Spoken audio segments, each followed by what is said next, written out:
Good morning.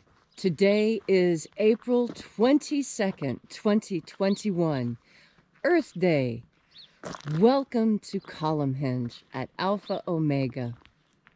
We're located halfway between Death Valley and Las Vegas, halfway between Joshua Tree and Area 51 in the Mojave Desert of the Southwest United States. Welcome back, everyone, to Alpha Omega's sunrise ritual every day, the opening of the Treasury of Light. We're here at Column Hinge once again in the Mojave Desert, and this morning we'll be opening the 11th Treasury of Light. This ritual comes from an ancient Christian manuscript rediscovered in Egypt in 1769 that purports to contain the secret teachings of Jesus to his disciples. Leslie and I have been restoring these rites and carefully, painstakingly reconstructing them and reviving them. And you're along with us for the ride every morning as we open one of the 60 treasuries of light. I'm Reverend David Griffin. I'm Reverend Leslie McQuaid. And this is the lost magic of Jesus Revival. Wow, the sun has moved quite a bit to the north, Leslie. Yeah, it's really amazing, isn't it? Yeah. Shall we begin? Yes. The sun is the dispenser of light to the earth. May the living light of the God Force inflame our souls with abundant life. Our destiny lies amongst the stars, and to the stars humanity shall ascend.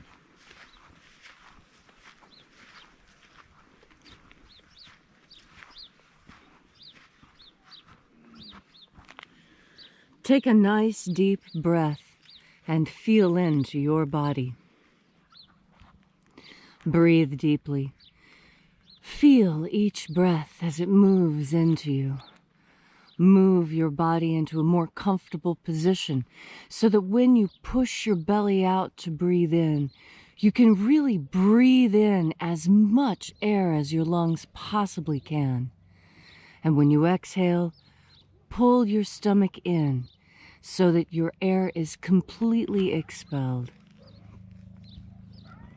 And as you are breathing deeply and feeling deeply into each and every part of yourself, visualize yourself as the tree of life, however it is you imagine that tree to be, and grow your branches up high into alpha sky. Drive your roots down deep into Omega Earth. I call on you in the east, Alpha.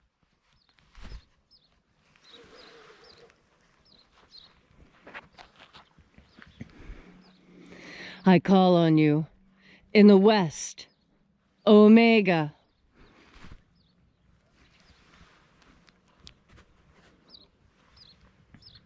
I call on you in the north, Alpha.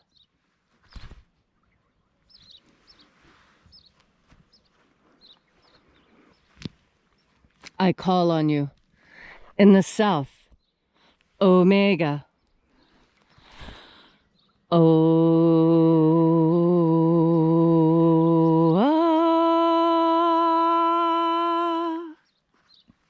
Alpha.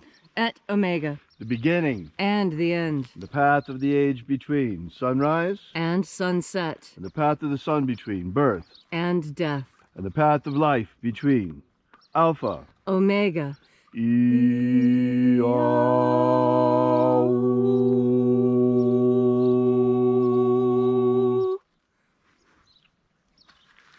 I invite you to take a deep breath, and with the next breath visualize the white light entering through you. Feel the energy in your body as you reach out and recontact the invisible God force all around you. And bathing our souls in this divine light energy, we call upon the angels in the invisible. Angels of the Treasury of Light, the 11th Treasury, we invoke you. Watchers, attend. We know your names. Stand aside and grant us entry into the 11th Treasury of Light. Ozei. Ozei. Aosa.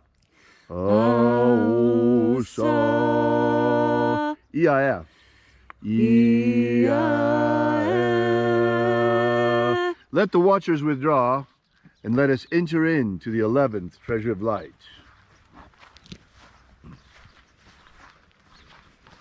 And there are 12 angels, heads in my Father's treasury. And these are the names that are in the places when they sing praises to my Father, and he gives light power to them.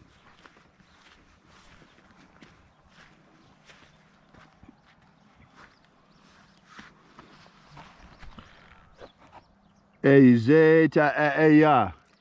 Eizeta eya.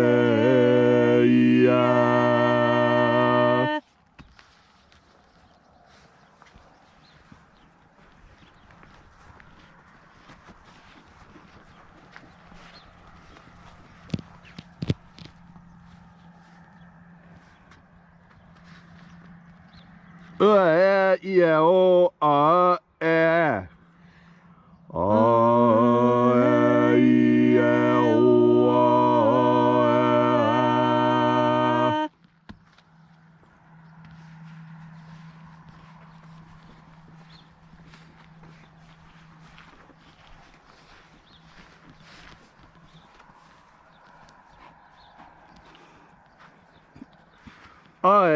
Ois.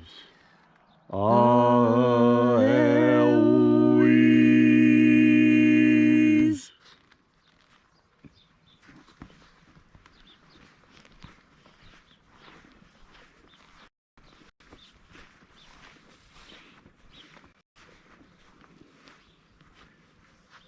Zeia. Zeia.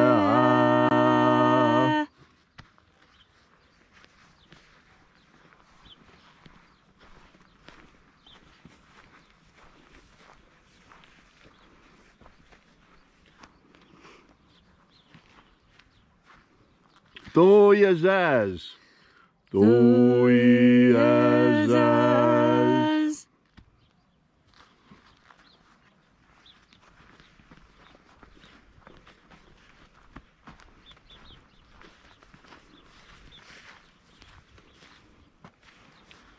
Eiza ei. Eiza ei.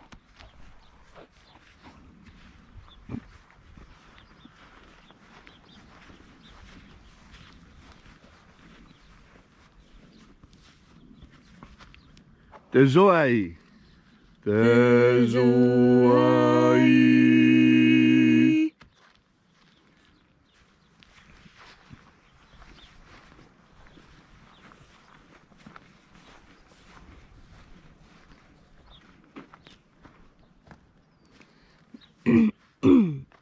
Ia. Tezazeiza. Ia. Tezazeiza.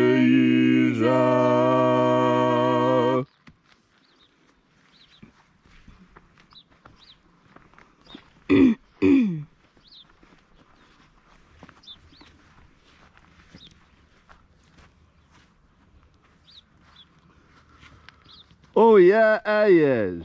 Oh yeah, yes.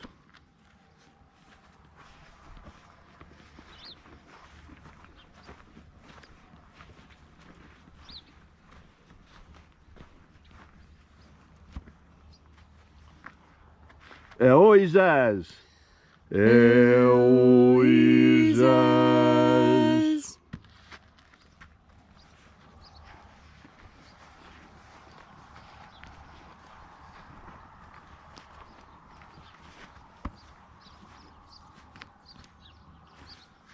Azozoa.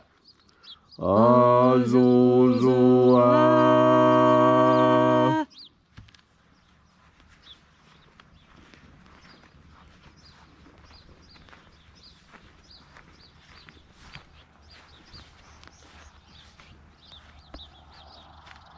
Toeia epsa. Toeia epsa.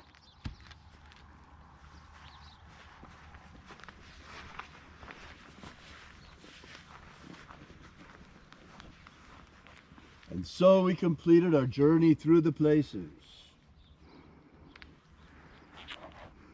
invoking each of the 12 mighty angels, head in its proper place and proper rank, until at length we came into the place of the midst, the place of the center, the place of the Father of the Treasury of Light.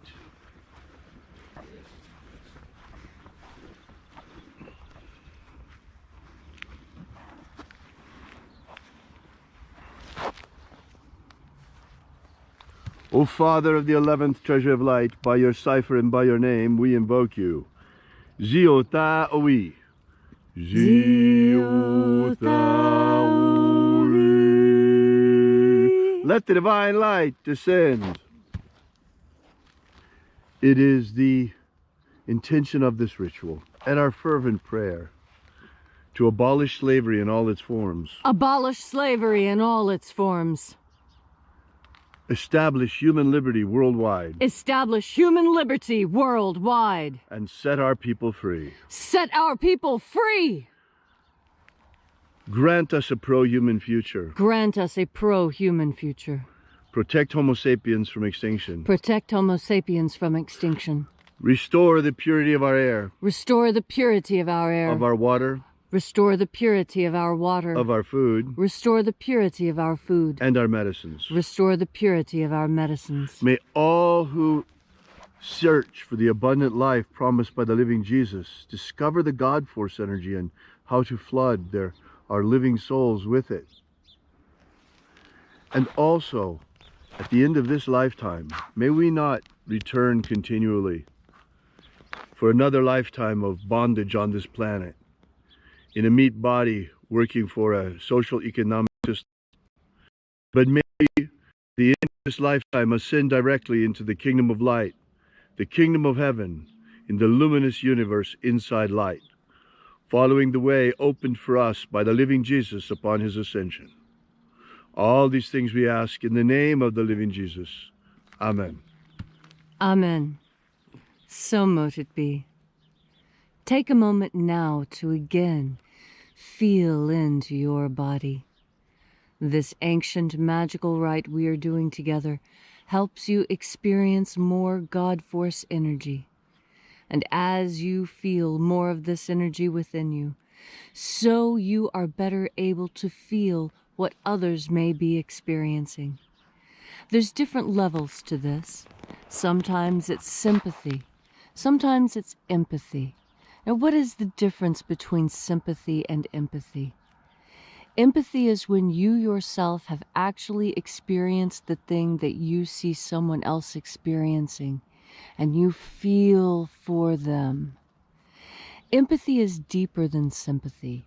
Sympathy is when you look at someone else's suffering, and although you've never experienced that suffering before, you feel for them anyway, in as much of a capacity as you can imagine. And because our imaginations are powerful, sometimes sympathy is even more powerful than empathy. You see, if someone has had a very hard life, they tend to be overly sympathetic to others because they don't want others to experience what they have, remembering what their lives were like. When someone offers sympathy to someone who isn't really suffering, it sets up a strange dynamic, because if someone is offered relief when not suffering, well, then they tend to look upon what they have been experiencing as suffering. Well, why else would they have gotten sympathy for it? And I think this is the feeling that has run much too rampant in our world of late. You see, there's a very fine line between helping people and between enabling people. And this is something else we talk a lot about, but not very often publicly. When you enable someone, what that means is that they're exhibiting a bad behavior, and rather than correct them in the moment and help them to be a better person, which is giving them a hand up and absolutely appropriate, instead you say, "Oh, there, little feller. It's not going to be so bad. You know, chin up, and I'm really sorry this has happened to you, and here's a nice lollipop. Will a lollipop make you feel better?" Now, you can see how that would spoil a child, but you must also understand how that could spoil an entire nation. If you have a nation of trusting, obedient, intelligent people who are experiencing hardships, and you tell them, "Oh, here's some government aid to help you and help ease your suffering," well, then they're going to look around at their life and think that they've been suffering, when in fact they haven't been. Times have been just a little tough. And in fact, it's when times are a little tough that all of us grow the most. When you think of it, think back and be honest with yourself. Do you learn more when you do something right or when you do something wrong? Well, of course, the obvious answer is you learn more when you do something wrong, because then you have to correct yourself. And in the process of correction, there is education. And that education is what helps us grow. But you can't grow without a little pain. The acorn has to give up its identity as an acorn in order to become a tree. And it can't tickle when that change happens. Same with butterflies. It can't feel good when the caterpillar is in the pupa transforming, but it does anyway. And a lot of people right now are going through some painful transformations, and there may be others who see these and want to offer sympathy. And I tell you, it's a complicated dance and one of the greatest mysteries on earth, to know when to lend assistance and when to let someone struggle. And so today, on this day when we are called to do works of charity and earth, be sure to understand when you're giving a hand up and the difference between that and a hand out. This will be easy to discern when you take the time before you make the decision to take a deep breath of God force. Thank you, Leslie, for that beautiful and inspiring message. If you'd like to know more about the Lost Magic of Jesus, be sure to drop by alphaomega.church, our website. While you're there, be sure to download our free ebook, already set up and waiting for you there, that gives you the beginnings of the Lost Magic of Jesus system, the 3 baptisms that Jesus used to initiate his disciples, secret baptisms beyond the baptism of John the Baptist. While you're there, we invite you to visit our prayer wall. We bring the petitions daily to the angels. And also, while you're there, we ask that you consider using our donation button. We're an old-fashioned church. We don't take any handouts, like Leslie was talking about, from the government, but we survive completely by the support of our congregation. Thanks again for coming out. We hope to see you here again tomorrow. And until then, at the hour of sunrise, as always, remember, have faith and expect a miracle. And until we have the pleasure of each other's company again, may the God force run strong within you. And as always, may your magics work better than expected.